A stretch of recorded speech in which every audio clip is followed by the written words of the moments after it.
عايز اقول لكم يا جماعه ان الفلاجيل مش مطهر معوي. الناس اول ما حد بيجي له يعني دور اسهال او مغص او بطنه تقلب شويه يجري يقول لك اجيب فلاجيل يعني يغسل كده الدنيا وكانه غسول او شربه. يا جماعه لازم تفهموا ان الفلاجيل مش مطهر معوي. الفلاجيل مضاد حيوي زي الزيسترون زي الهايبيوتيك والاوجمنتين، بيعالج ميكروب معين.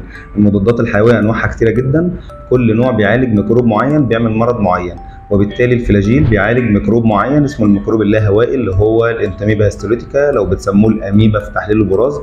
المهم يعني هو بيعالج ميكروب معين. النزلات المعويه والاسهال والمغص يعني 70-80% منهم بيبقى فيروسي، مش محتاج اصلا لا فلاجيل ولا مضاد حيوي ولا غيره.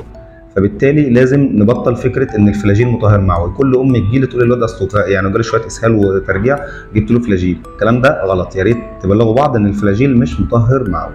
شكرا.